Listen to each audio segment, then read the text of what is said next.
जय गुरु जी। संगत जी,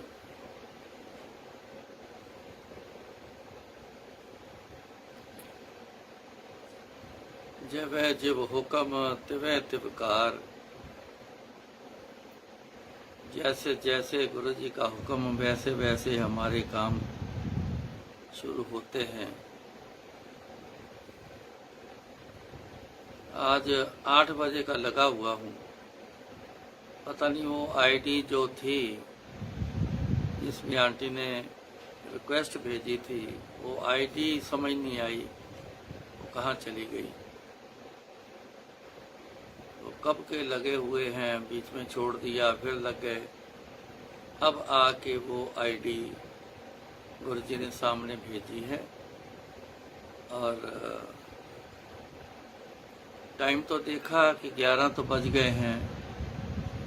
फिर गुरु महाराज ने जो ठीक समझा है वो ही अच्छा है। सो मन बना दिया कि नहीं, करो सत्संग।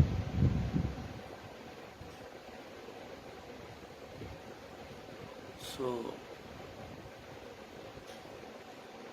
जिवे जिव हुक्म तिवे तिवकार। जैसे उनका हुक्म, हम तो उनके हुक्म के बंदे हैं। महाराज कहते हैं, हुक्म अंदर सबको, बाहर हुक्म ना कोई। हम तो गुरु जी की इन बातों को लेके चलते हैं। गुरु जी के हुक्म में ही सब कुछ है, उनके हुक्म के बाहर तो कुछ नहीं। वही बामरापन होता है। इसलिए हुक्म मानकर तो जो महाराज बुलवाएंगे ये शरीर बोल देगा।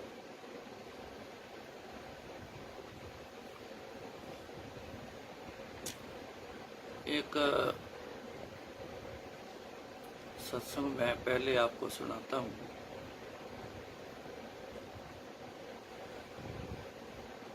जब गुरुजी पहली बार हमारे घर आए थे,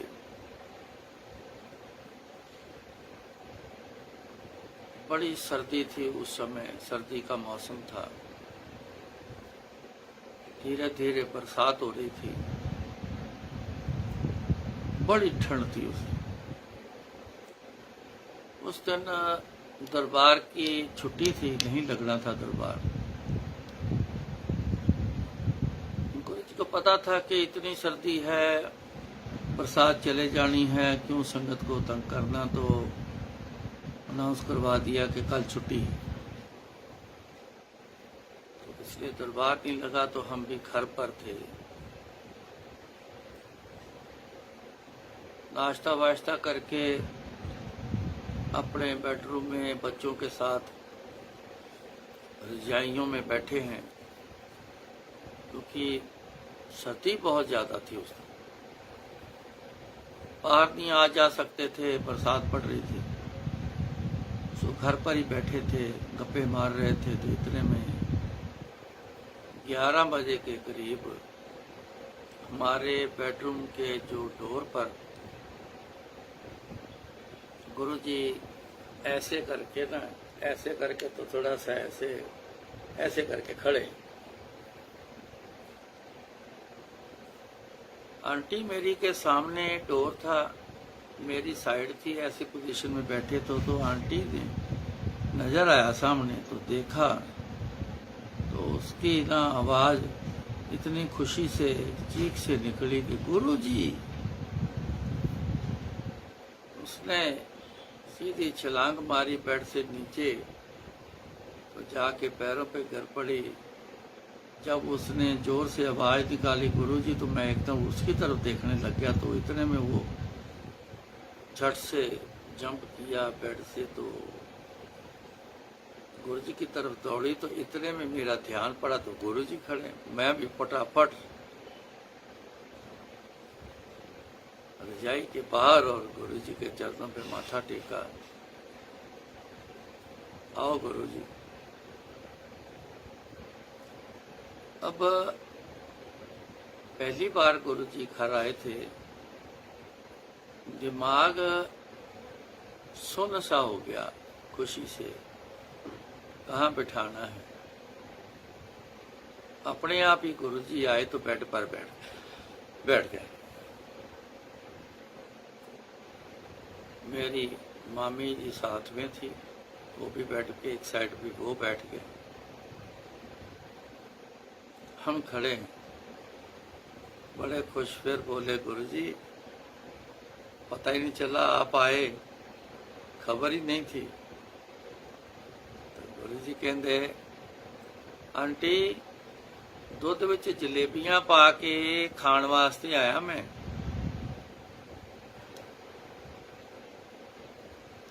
क्या आंटी को, मैं कहा मैं जा रहा हूँ लेने की। सवेरे के टाइम पे जलेबी हमारे यहाँ जालंधर में नहीं मिलती, शाम के टाइम बनती है।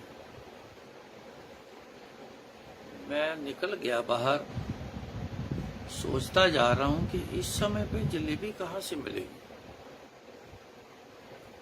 हमारे चौक में एक स्वीट शॉप, मैंने कहा उसे पूछता हूँ जा। मैंने कहा कि यार जलेबी चाहिए, कहाँ से मिलेगी, कितनी चाहिए।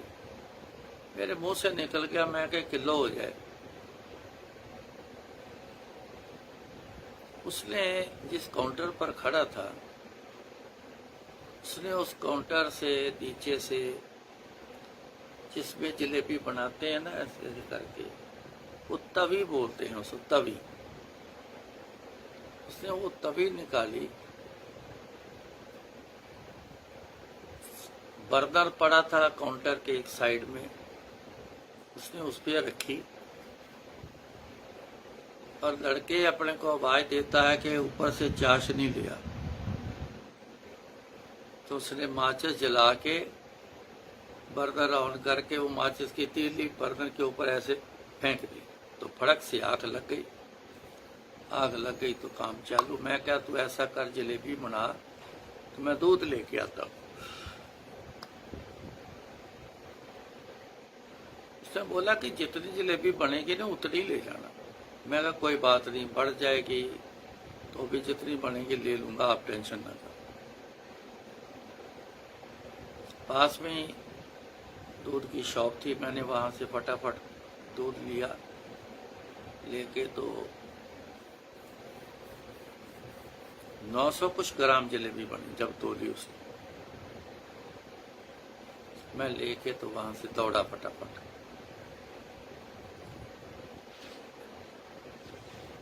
आया, आंटी को दी, जैसे गुरुजी खाते थे उसे पता था, पहले भी बना के कई बार वहां पे मंदिर में खिलाई है।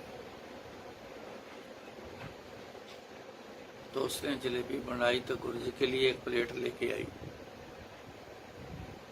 गुरुजी कहते नहीं, सारियां वास्ते लेके आ। तो गुरुजी कहते तुसी लो मैं लेके आनी। कहते नहीं, कहते सारियां वास्ते लेके आ। वापस गई, जितने हम बाकी मेंबर बच्चे सारे थे, उतनी प्लेटों में डाल के तो ट्रे में रख के लेके आई। तो पहले गुरुजी को दी, फिर हम सबको, मामी जी हमारे आए थे साथ, उनको दी, फिर हम सबको दी, बच्चों को दी। इकट्ठे बैठ के 2 जलेबी खाई। गुरुजी ने 2-3 बार दोबारा ली, अच्छे से खाई। गुरुजी का कुर्ता जो था ना, वो भीगा हुआ था। सर्दियों में कभी शॉल नहीं लेते थे, ये दिल्ली आके फिर शॉल का सिस्टम शुरू हुआ। लेकिन पहले कभी भी शॉल नहीं ओढ़ते थे सर्दियों में, बस नीचे वो बनियान, ऊपर सिल्क का कुर्ता, बस। गर्मी सर्दी एक ही ड्रेस होती थी, बस कुर्ता डालना, उसके ऊपर ना कोई स्वेटर ना कोई शॉल, ऐसा कुछ नहीं होता। तो कुर्ता काफी नीचे तक भीगा हुआ। आंटी ने कहा, गुरु जी ये कुर्ता उतारो, मैं प्रेस से इसको सुखा के लाती हूँ। कहते नहीं, इसे तरह ही ठीक है। गुरु जी सर्दी बड़ी है, गिला हैगा, तुसी उतारो, मैं प्रेस न सुखा देनी, 2 मिनट लगने। नहीं, कहता तू बैठ जा। अब सर्दी बड़ी थी तो गुरु जी ऐसे घूमे, जो हमारी जिस रजाइयों में बैठे थे उसी रजाई में टांगे बीच में करके बैठ गए। बातें करते रहे, काफी देर बैठे रहे। 1 बज गया था तो उठे, चलो भाई चलते हैं। गुरु जी इतने में बाहर निकले। हमने भी फटाफट चप्पल पहनी तो पीछे पीछे दौड़े गुरु जी के। गुरु जी की स्पीड बड़ी तेज होती थी, हम नॉर्मल चलते थे तो हमको तेज चलना पड़ता था। मैं और मेरी आंटी दोनों फटाफट जाके पीछे पीछे जाके उनके साथ मिल गए।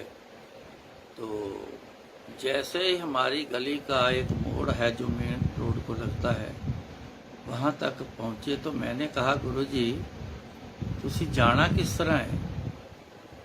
गड्डी तो कोई है नहीं, किस तरह जाना है तुसी? तो चलते चलते रुक के गुरु जी मेरी तरफ देख के बोलते हैं, कहते तुसी किदां आंदे हो मेरे को? मैं कहा, गुरु जी असी तो पैदल आने हैं तुहाडे कोल। हम गर्मी सर्दी बरसात के मौसम में जब सवेरे जाना, शाम को छुट्टी मिलनी तो हम पैदल जाते। क्या असी तो गुरु जी पैदल आने हैं? ते कहंदे तुसी पैदल आंदे हो ना, इसे करके मैं भी तुहाडे घर पैदल ही आया।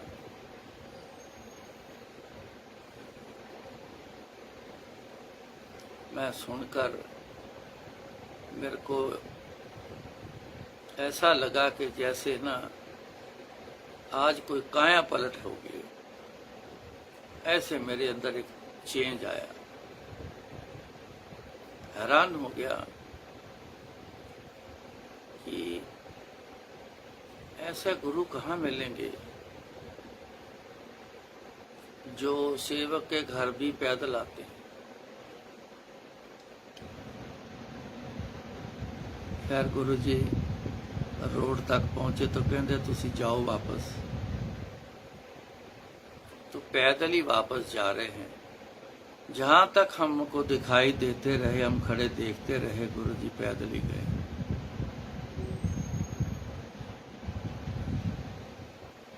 दिमाग में बहुत सी बातें आई थी।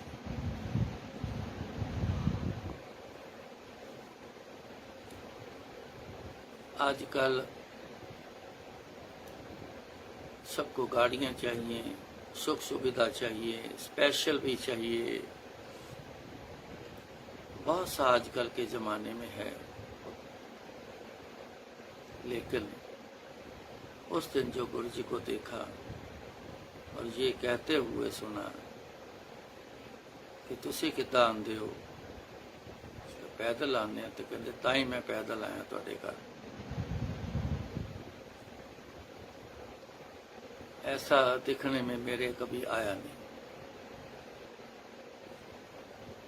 पूर्ण संत महापुरुष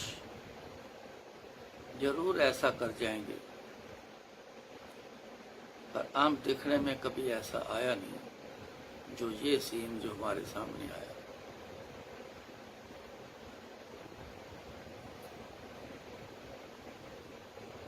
गुरु जी में कभी हमने ऐसी चीज नहीं देखी जो एक दुनिया में जो इंसान कोई स्पेशल जो अपने लिए चाहता है, ऐसा डीलिंग में कभी मैंने देखा नहीं। वैसे गुरु जी स्पेशल ही थे। ऐसा गुरु जी की बॉडी का सिस्टम, गुरु जी के बॉडी से वो फ्रेगनेंस आनी, गुरु जी के पास जो भी आ जाता है उसको बड़ी शांति मिलती है। जो बातें करता है, ध्यान से सुनता, बड़ा आनंद मिलता था। ऐसे तो गुरु जी ऐसे स्पेशल हैं कि उन जैसा है कोई नहीं। लेकिन पब्लिक डीलिंग में आके ऐसा गुरु जी ने अपने आप को कभी स्पेशल रखा हो, ऐसा मैंने देखा नहीं था। गुरु जी ने चेयर पर बैठना, वो उनकी गद्दी है, तो अपनी गद्दी पर बैठकर पब्लिक डीलिंग करना, ये ऐसे ही होता है। लेकिन जब काफ़ी पब्लिक डीलिंग कर देनी, चले जाने, कुछ लोग रह जाने, तो गुरु जी ने ना उठ के आके तो बीच में, सबके बीच में आके बैठते हैं। इतना संगत के करीब गुरु जी रहना पसंद करते थे, संगत से जुड़ के बैठना पसंद करते थे। बहुत नज़दीक होके बिठाना बैठना गुरु जी को ये बड़ा पसंद था। कई बार तो जो पास बैठा ना उसके साथ ऐसे करके टच हो जाना।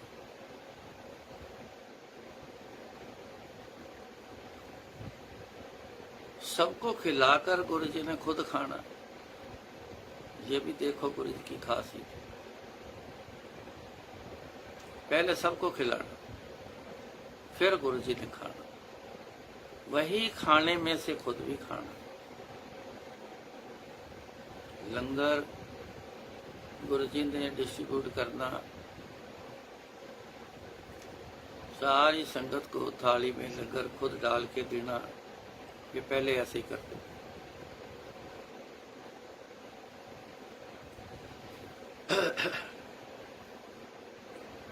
फिर जब सारी संगत ने खाना खा लेना, फिर अपने कमरे में आ जाना और आके गुरु जी ने फिर बोलना कि मेरे को खाना ला के दो।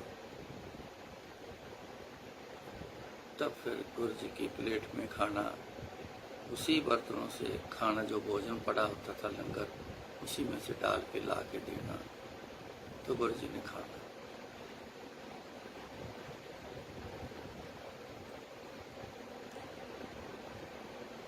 शाम को पहले जब जलंधर थे, तो शाम को ना थर्सडे वाले दिन अपना वो फास्ट खोलते थे। ऐसा फास्ट नहीं रखते थे, बस सिर्फ भोजन नहीं करना, सारा दिन चाय पीना,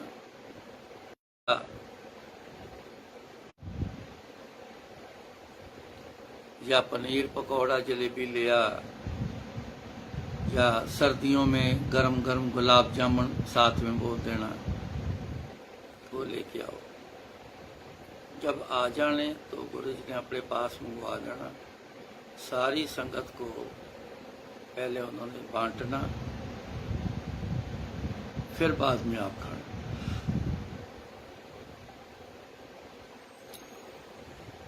इतना प्यार संगत से करना गुरु जी ने, पता नहीं संगत कितना प्यार गुरु जी से करती है, वो तो संगत जाने। पर मैंने गुरु जी को देखा हुआ है, वो संगत से बहुत प्यार करते हैं। फर्स्ट प्रेफरेंस संगत को देना।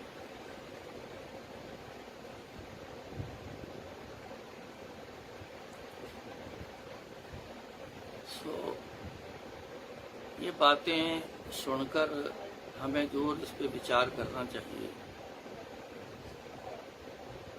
कि गुरु जी हमारे कैसे हैं, हमें भी वैसे बढ़ना चाहिए। सबका आदर सत्कार करना, सबके साथ प्यार से मिल के चलना,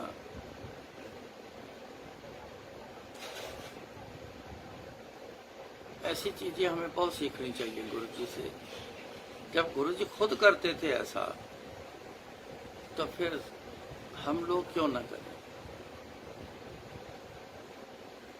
गुरुजी वाले तभी बनेंगे जब गुरुजी जैसा काम करेंगे। अदरवाइज बोलने में गुरुजी वाले कहलाएंगे तो फिर कहना तो बहुत सारा दिन हम कुछ ना कुछ तो कहते ही रहते हैं, करते कुछ है नहीं, कहते बहुत ज्यादा हैं। सेवा थोड़ी मांगण बहुता, ऐसे काम करते हैं। मांगने से तो कहना ही है ना, ये बड़ी बड़ी बातें कह देते हैं, गुरुजी हमें ये दे दो, हमें वो दे दो, हमें ये कर दो, हम वो कर दो। लेकिन गुरुजी का कहना, गुरुजी जैसे बढ़ना, इस पे कभी हम ख्याल नहीं करते। मैं हमेशा कहता हूँ कि सेवा एक टहल सेवा होती है जो हम सेवादार बन के करते हैं। एक सेवा सिमरन भी होता है, गुरुजी को याद कर। ये चीजें तो ना जैसी हैं, करते नहीं, मांगते बहुत ज्यादा, बड़ी बड़ी बातें करते हैं। लेकिन कोई ऐसा गुरुजी ना ऐसा करते थे जो हम नहीं कर सकते, जो कहते थे हम नहीं कर सकते। इतनी बड़ी बात नहीं है, कोई मुश्किल नहीं है। मन बन जाना चाहिए। मन बन जाए तो इंसान सब कुछ करता है। फौजी का मन बन जाए ना, लड़ाई में जाना है, लड़ाई लड़नी है, जब उसका मन बन जाता है ना, पता है सामने मौत खड़ी, लेकिन लड़ने का जब मन बन जाता है तो उसको मौत नहीं दिखाई देती, वो नहीं डरता मौत से, वो लड़ता है। तन पे कई गोलियां खा के भी लड़ता है, मन बन जाए। मन ना डिगे तन काहे को डरावे। अपना मन बनाना बड़ा जरूरी है। गुरुजी हमारे से क्या चाहते हैं, गुरुजी हमारे को क्या कहना चाहते हैं, हम वो करें। इसलिए जब गुरुजी हमारे से बहुत प्यार करते हैं तो हमें भी ऐसा ही प्यार करना चाहिए। मैंने हमेशा कहा है कि हमारी तरफ से जो प्यार है गुरुजी को करना, ये एक तरफा है, वन वे ट्रैफिक जिसको, एक तरफा। प्यार करने का मतलब है याद करना, ये मतलब होता है गुरुजी को याद करना। ये है गुरुजी से प्यार करना। गुरुजी की तरफ से जो प्यार है हमें, वो है हमारे दुख दूर करना, हमने जो मांगा है वो देना। बिन मांगे भी मौज आ गई तो बहुत कुछ देना,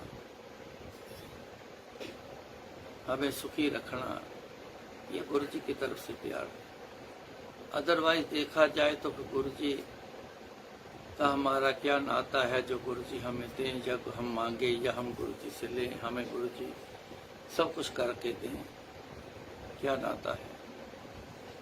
एक प्यार का नाता है, प्रेम का नाता है। कैसा प्रेम जो एक माँ बाप करता है। सब ना का माँ पे बाप है, सबके माँ बाप हैं गुरुजी। माँ बाप हमेशा बच्चों से बहुत प्यार से सब कुछ करते हैं, तो ऐसे ही तरीके से गुरुजी ही हमारा सब कुछ करते हैं। देखो, मैं कई बार सोचता हूँ, हमें बनाया दुनिया में, इतनी बड़ी धरती बनाई, दुनिया में चांद सितारे मंडल पूरा बनाया गुरुजी, चला भी रहे हैं उसको। किसके लिए बनाया? अब ये प्यार की बात है। जरा बहुत बारीकी से समझने वाले। इसके लिए बनाया, हम जीव जंतुओं के लिए बनाया।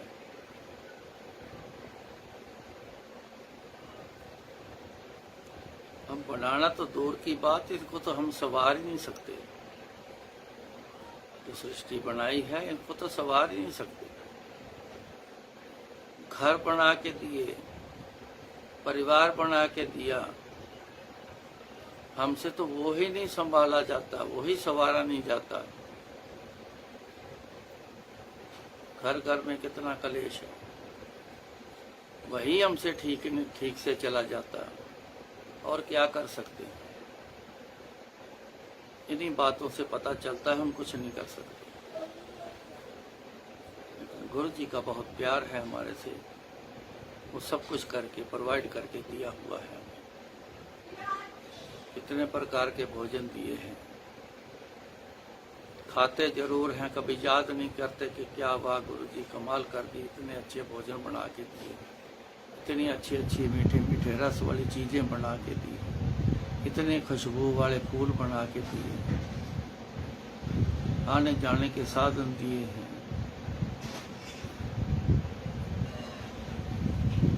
कभी याद नहीं करते।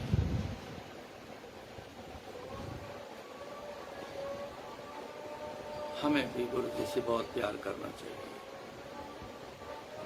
अगर करते हैं और ज़्यादा करना चाहिए, जितना करते हैं ना कम है, हमें और ज़्यादा करना चाहिए।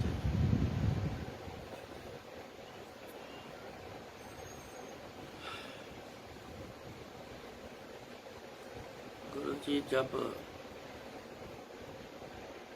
दिल्ली आए,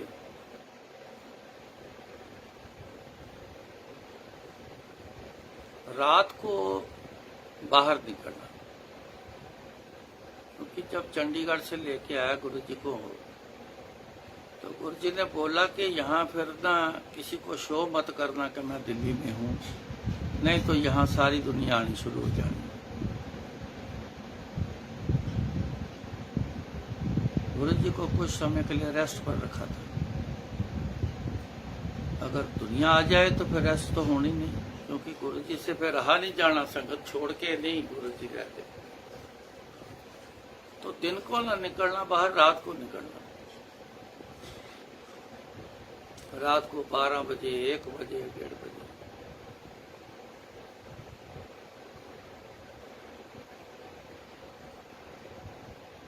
एक दिन निकले हम RR हॉस्पिटल के आगे से। मैं कहा गुरु जी आ तुहाडा RR हॉस्पिटल आ गया गुरु। अच्छा चल फिर ले ला अंदर।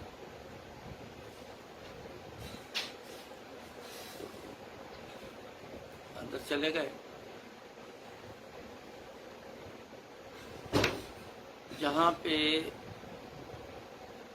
इमरजेंसी अटेंड करते हैं, वहाँ पे लगा कि यहाँ कुछ लोग बैठे हैं। एक टेबल पे एक है, आर्मी ड्रेस में थे लेकिन डॉक्टर थे, वो बैठे हुए। मैंने पूछा हाँ जी बताओ कैसे आए हो? तो गुरु जी मेरे को धीरे से बोलते हैं, कहते हैं इन्हों क्या BP चेक कराना है। मैं क्या, ये हमारे गुरु जी हैं, इनका BP चेक करना है। कोई प्रॉब्लम है? जी नहीं प्रॉब्लम कोई नहीं है, ऐसे BP चेक कराना है। कहते जी बैठ जाओ। एक स्टूल पर बैठ के गुरु जी उनके साइड में, उन्होंने मशीन लगाई, पंप किया। जब एयर रिलीज करने वाले, तो जो पारा था उसका, वो जो रीडिंग देता है BP की, पारा ऊपर गया, फिर छोड़ना था, उन्होंने रिलीज करनी थी एयर। तो बीच में पॉइंट आता है कि ये नीचे वाला है, ये ऊपर वाला है। तो पारा जो ना जंप करने लग गया, ऊपर नीचे ऊपर नीचे ऊपर नीचे ऐसे जंप करने लग गया। वो देख के बहुत हैरान हुआ, ये क्या हो रहा है मशीन को। एयर रिलीज करी, दोबारा फिर एयर टाइट की, तो फिर देखा वो फिर वैसे करे, ऊपर नीचे ऐसे करे। उसने बोला कि मशीन खराब हो गई। इसने वो मशीन उतार के साइड में रखी, उठ के अंदर से दूसरी मशीन लेके आया, उसने वो लगाई। जब उसको एयर भरी तो वो भी मशीन ऐसे पारा ऊपर नीचे करी। बड़ा हैरान हो गया। मैंने कहा पता नहीं मशीनें सारी खराब होती जा रही हैं। अंदर गए तो एक मेजर साहब बैठे थे, जो बड़े डॉक्टर थे। उनको जाके बोला कि दोनों मशीनें लगाई हैं, ऊपर नीचे करती हैं, तो तानी मशीनें एकदम से दोनों मशीनें खराब होने का बात समझ नहीं आ रही। बोला कि कौन है? कोई आए हैं बीपी चेक करवाना है। तो उन्होंने बोला कि कहने लगे, कहते मेरे पास भेज दो, मैं चेक कर दूँ। कहते जी आ जाओ, अंदर आ जाओ। हम उठ के अंदर चले गए। तो मेजर साहब थे, तो जब बीपी चेक करने लगे, उन्होंने मशीन लगाई, हवा भरी, तो फिर वैसे ही जंप किया। वो बड़े हैरान हुए, कहते सारी मशीनों की एक जैसी प्रॉब्लम है। दूसरी बार देखा, गुरु जी की तरफ देखा। जब गुरु जी की तरफ देखा ना, तो हमारी भी तरफ देखा। मैंने कहा कि इनको गुरु जी कहते हैं, रब रूप है।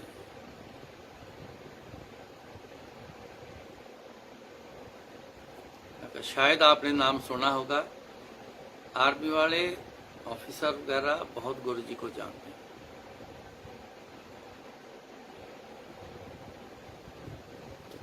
उसने फिर ना गुरु जी की तरफ देखा, तो हाथ जोड़ के बोले, कहते अगर आपकी आज्ञा हो तो मैं आपका बीपी चेक कर लूं।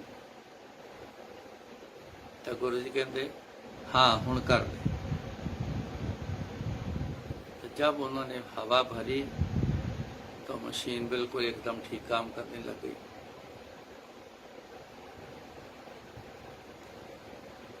तो बीपी नॉर्मल था। कहते जी बहुत अच्छा है, एक्सीलेंट है, नॉर्मल है। आपको कोई ऐसी कोई दिक्कत है तो हमें बताओ। कहते नहीं कोई दिक्कत नहीं, मैं ठीक हूँ बिल्कुल। गुरु जी ने इशारा किया, थोड़ा आप बाहर जाओ। गुरु जी ने उनकी फाइल खोल दी। फाइल खोल दी, जब वो बातें गुरुजी ने उनकी बताई जो उनके अलावा, तो घर के अलावा तो कोई बाहर पता ही नहीं किसी को।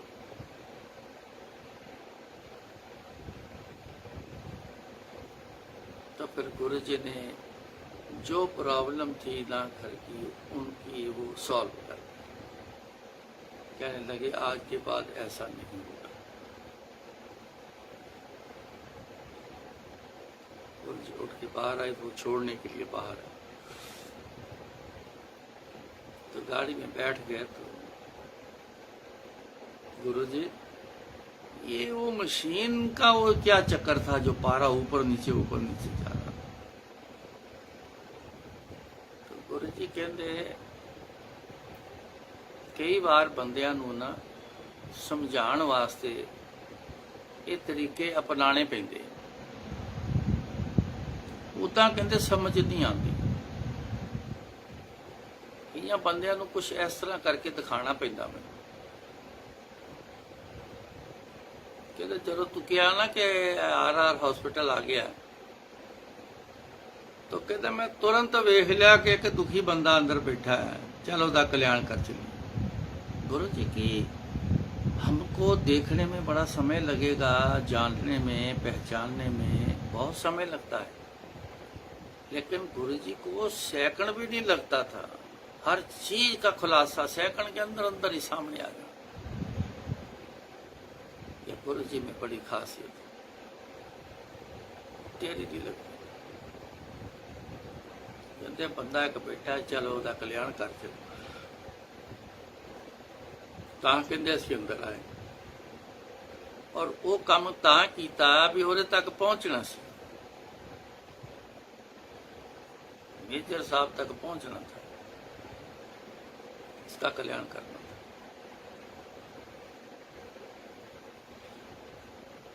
बड़े न्यारे हैं गुरु जी के काम, तरीके बड़े न्यारे से हैं। सो गुरु जी हमारे न्यारे हैं, इनमें कोई शंका नहीं, न्यारे हैं।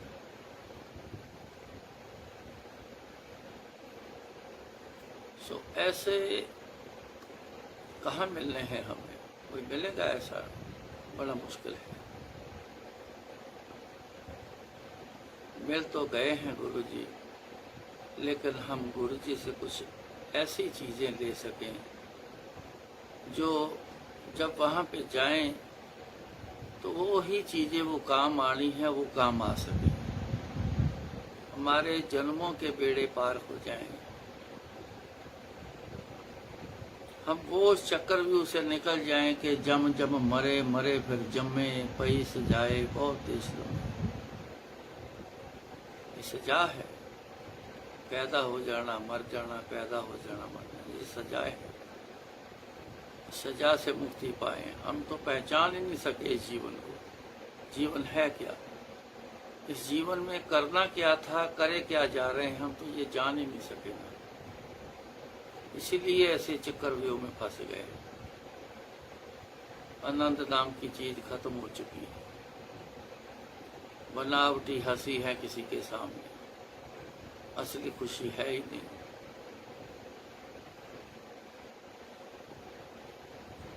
इतने सौभाग्य से गुरु जी के साथ हमारा मेल हुआ है। कैसे कैसे हमने इतने अच्छे कर्म किए होंगे तब जाके गुरु जी से मेल हुआ है। लेकिन इन जिंदगियों से हम पार निकल जाएं, गुरु जी के उस दायरे में आ जाएं जहाँ पे आनंद के सिवा और कुछ है ही नहीं, बस आनंद ही आनंद हो, तभी फायदा है गुरु जी के पास आने का। दुनियावी चीजें मांगते रहे मिल जाएंगी, लेकिन जब जाएंगे तो फिर वही रह जाएगी, हमारे साथ नहीं जाएगी। जो साथ जाएगी वो एक ही चीज है, आपने गुरु जी को याद कितना किया, ये साथ जाएगी। इन्हीं यादों के तरीके से, यादों से गुरु जी तक पहुंच हमारी होनी, नहीं तो इधर से आत्मा निकलेगी, शरीर मिट्टी की ढेरी, दूसरे एक मिट्टी के ढेरी में आत्मा जाके दाखिल हो जाएगी, फिर वो जन्म चलना शुरू हो जाएगा। ऐसे तो पता नहीं कितने जन्मों से चले आ रहे हैं। जिनको ये बात समझ आ गई ना, फिर वो कहते हैं बहुत जन्म बिछड़े थे माधो, है जन्म तुम्हारे देखे। कब के बिछड़े हैं हम आपसे, दुनिया में गुम हो गए हैं, दुख ही दुख है, सिवाय दुख है कुछ नहीं। बिन तुद होर जे मंगना सिर दुखां दे दुख।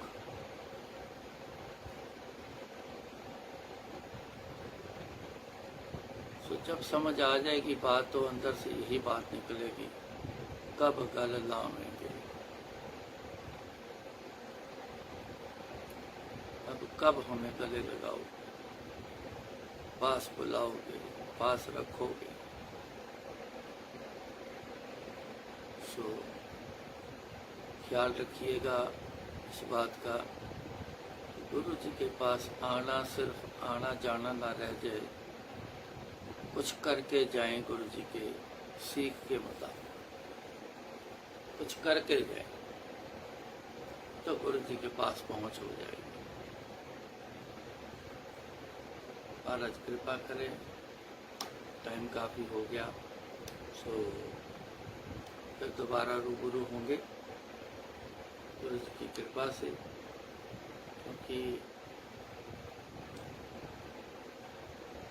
करे करावे आपे आप, मानस के कुछ ना ही हाथ, अपने हाथ में होते तो 8 बजे बोल देता, लेकिन जब भी उन्होंने हुक्म होना है तभी चलना है ऐसे काम, तो तभी हुआ है।